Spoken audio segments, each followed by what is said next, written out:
We all think. Sometimes they're pretty mundane thoughts. Is my wife on her way home? Should I do the washing up? Probably. Sometimes they're a bit more personal. I'm not going to go into that one. But other times they're a little bit more meaningful. Those meaningful questions in life, like, what's my point in life? What's my purpose? Why do I do what I do? These are all things that I'm sure you've had in your minds at some point in your lives. And a lot of the time we fall into two very distinct categories of people. Some embrace those thoughts head on. They think about them, they mull over them, they stay awake quite late at night thinking about them. Other times we take those thoughts and we lock them away in a little box. We put a key in that box, lock it away and throw it. And hopefully we never see those thoughts again. But those who hit the task head on, those who look for the deeper meaning in things in life, I can assure you, and if you've achieved this too, will be rewarded. As you heard, it's my job to think. It's a pretty good job. Well, I like it anyway. But more importantly, I'm paid to make other people think. I love questions, but I don't answer them. Instead, and this is far more important, I would argue, I get my students to engage in something called Socratic dialogue. Not all the time, because that would be a bit frustrating. You know, things like, sir, should I open up my book? What do you think? No, it doesn't quite work like that. But the point is, with these big questions in life, I want my students to reflect. I want them to think. And I want them to use that inquisitive mind to come to their own conclusions. And that, to me, is far more valuable. A lot of the time, I see frustration in my students' faces. Probably shouldn't say that because my boss is sat in the audience. But actually, I like that. I want my students to get frustrated with these questions because these questions hit at the very core of who we are as human beings. And eventually, through some guidance and some support, I would hope, and generally we do, we come to our own conclusions. But the conclusions we get today aren't necessarily the same conclusions that we'll have tomorrow or the next day. A lot of the time, and I do like this question, you should never ask a question this question to a philosopher. What's the point? It's a bit like waving a red flag to a bull. There was a philosopher called Socrates who existed a couple of years ago. His role in society essentially was to irritate people. He'd go around and ask questions. He'd keep asking questions. And then when people thought they had an answer, he'd ask some more questions. Never, ever, ever think a philosopher is going to give you a proper answer because it will just lead to more questions. A lot of the time, that frustration that I was talking about earlier can be worth it. And as teachers, and it's not just teachers of philosophy, this is anyone who teaches, we have this thing we call a penny drop moment. And it's where this sort of murky confusion on a student's face turns into absolute clarity. And honestly, there is absolutely nothing else in the world that compares to seeing one of your students go from that place of confusion to that place of personal enlightenment. It's my role to help them grow, develop, and become the human beings they should, and sometimes could, become. Anyone in this audience who is a teacher or is thinking of teaching gets to see possibly one of the most wonderful things. You see potential growing into a reality. And that reality is very different dependent on the student. It doesn't matter who they are. You see that potential, and over time, they grow into something pretty amazing. A couple of weeks ago, I was back home where I started teaching, and a young lad, well, I say young lad, he was maybe a bit younger than Oh, sorry, a bit older than I'd like to say. But he came up to me in the supermarket. It was a security guard. He said, "Excuse me, sir." And, maybe this says something about my sentiments. I was a bit worried that why is a security guard coming up to me? But as I looked in his eyes, I recognized a young lad. Let's call him Jimmy. It's not actually his name. I'd recognized Jimmy. Now, Jimmy by no means was a good student, in the sense of he didn't behave in the way that I'd expect him to behave. He didn't do the work I asked him to do. A lot of the time he'd spend in detention with me, actually. But it was actually in detention that he turned around to me and said, "What's this philosophy stuff, sir?" And we'd start having conversations. I mean, outside of the detention, obviously, because it's supposed to be for a punishment. I wouldn't like to think people thought philosophy as a punishment. But anyway, over time, Jimmy started to think about his life, started to think about these questions. And unfortunately, I moved on, and I didn't get to see Jimmy grow into the man he had become. But before me stood somebody who had faced quite a lot of adversity. Adversity. He had faced struggles in his own life. And it's wonderful to hear that he went from that difficult time and now has made a success of himself. He's got a stable job, he's got a career, and he's working pretty hard for his family. What's wonderful is he turned around to me and said, "Sir, I always loved going to your lessons." And as I've said, sometimes he wasn't the easiest of students. But he said, "The reason I loved your lessons, sir, was because you clearly cared." I'm getting a bit emotional now. He goes, "You actually wanted us to do well. You wanted us to think a bit deeper about those big questions in life." And his parting comment to me was this, and I had to write it down because I never get it right. "Keep teaching people to be better human beings." And then when you leave somebody and you walk away, you think, fair enough, that's a nice question. But then that started to eat away in my head, and I thought, wow, that's what we do. Not just me, but as teachers, as friends, as people who are supporting and encouraging each other. We are teaching and helping people to become better human beings. Reminds me of something, a friend of mine at university, she's actually a nun, Gemma Simmons, she was a lecturer at the time. She used the phrase, "Be the best you that you can be." And I mean, I've seen that all over the place since, but it was the first time I'd heard it. And for me, that's something that I've tried to live my life by.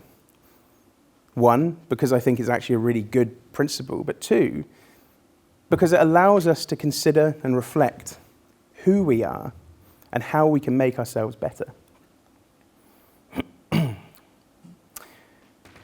The point is becoming a member of the community who is the best version of ourselves for that community. We're pretty lucky in the Western world. We have good education. Maybe some students may not agree with that all the time, but we are pretty lucky. We do have good education. The whole point of education is hopefully to make you a better member of society. We talk about end goals. Where's this leading us to? And that's a really important question to ask too. What's the point? Going back to one of my big questions. But more importantly, let's look at the history of where free education in the UK especially came from. It's two-edged. The first side was a group of philanthropists who were also business owners. They decided that they would invest in free education, teaching people to read and teaching people to write. They were factory owners. It made sense. If you want somebody to be more productive, be better in their role, do more complex jobs in their role, you need them to be able to have these tools of reading and writing, fundamental tools that we definitely take for granted a lot of the time. The other side was maybe a little bit more generous in the sense of they were Christians. They wanted people to be able to read the Bible. This was the first time that wisdom, for want of a better word, was widely available to a large proportion of people in the world. Now, I'm not here to tell us that we all need to be Christians. Far from it.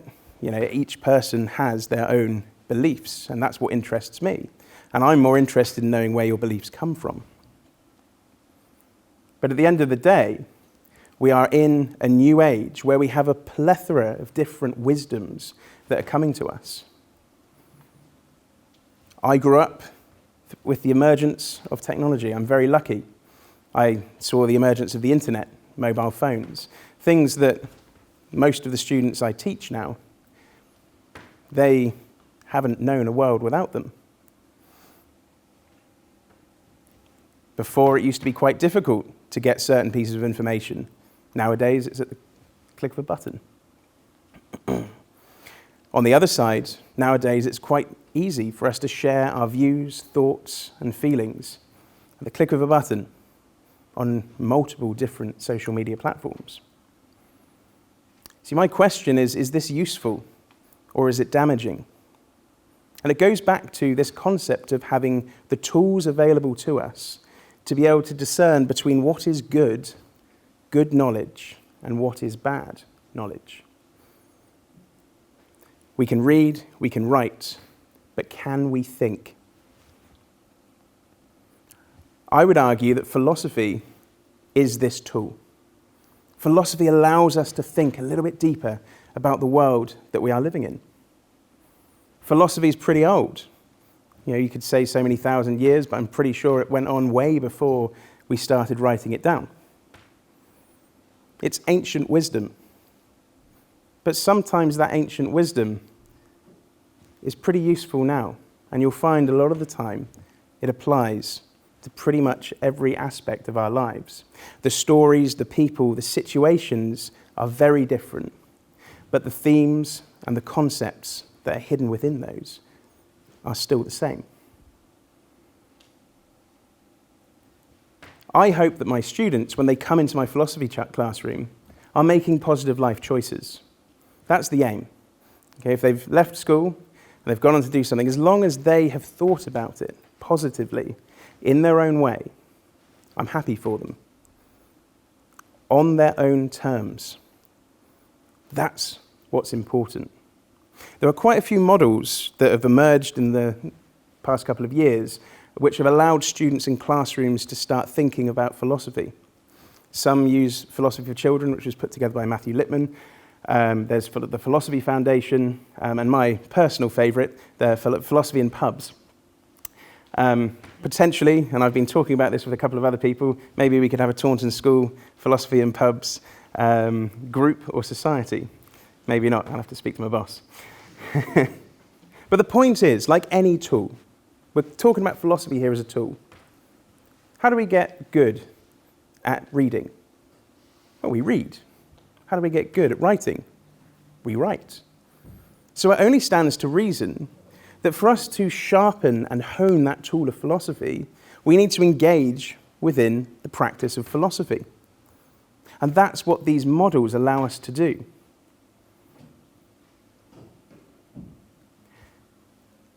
Once we have used a tool enough, and once we've practiced enough with a tool, like a musical instrument or driving a car, I'm sure those of us who are learning how to drive a car right now are ultimately frustrated by trying to stick their foot on the clutch, then try and get it into gear, and then stalling, because that's usually what happens, and that's what happened the first couple of times I tried driving. But then it becomes second nature.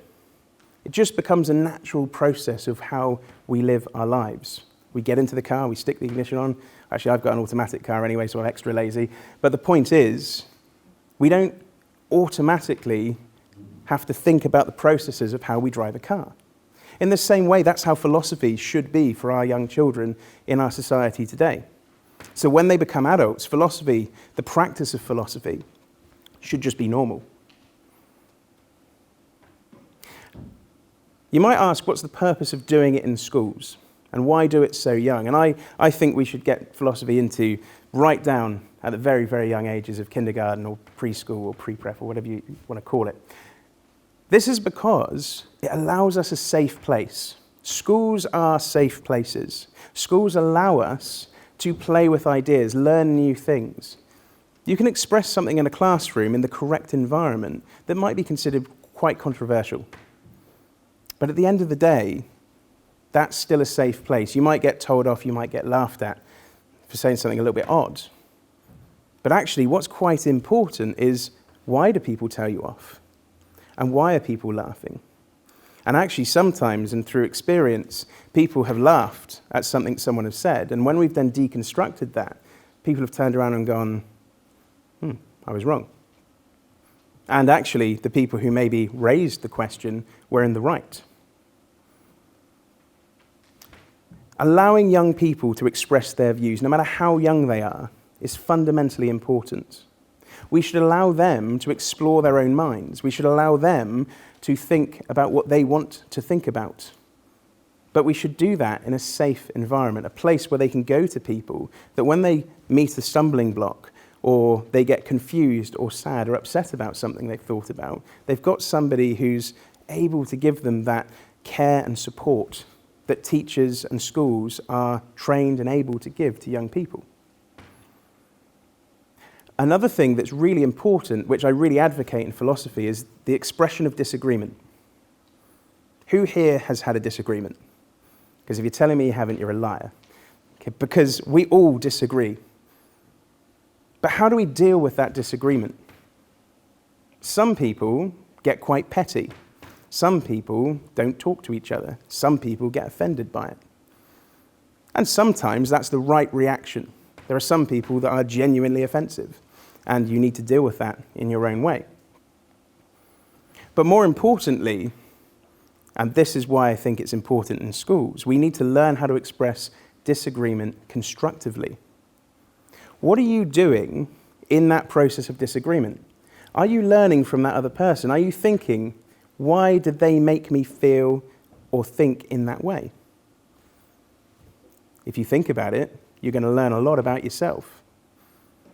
This introspection is another part of philosophy. It's something that allows us to think in a much clearer way. Our own thoughts and beliefs and ideas are constructed by the environment we live in, by the experiences that we have.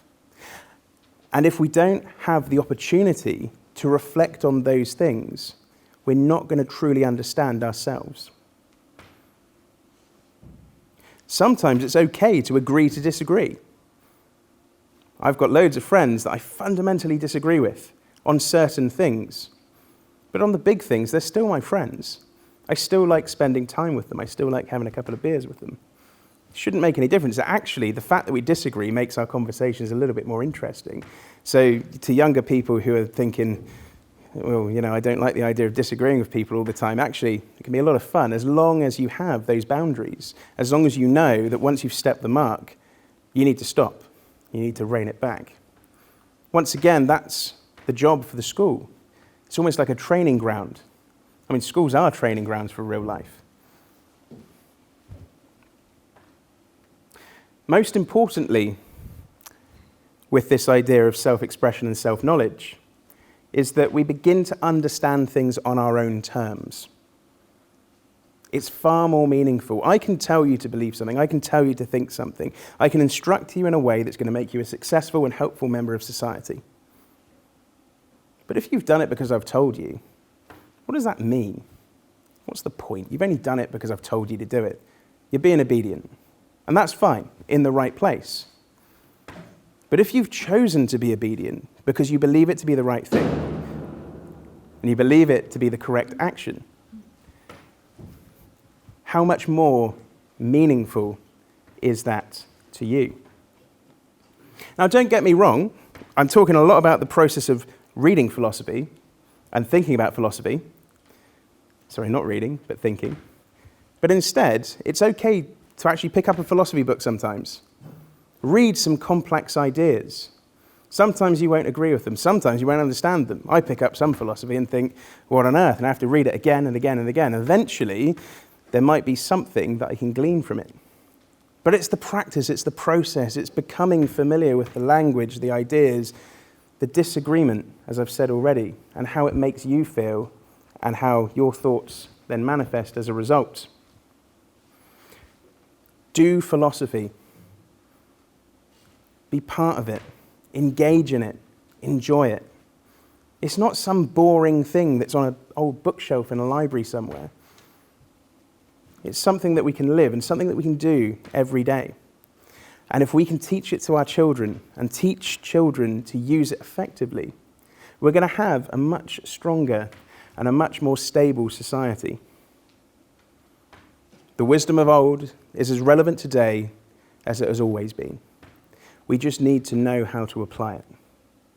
And if we engage together in our wider and more local communities, we're going to have a much better understanding of who we are and our place in our society. Confidence and belief, where we can learn from each other, where we can know ourselves on a deeper level, is where we want to be.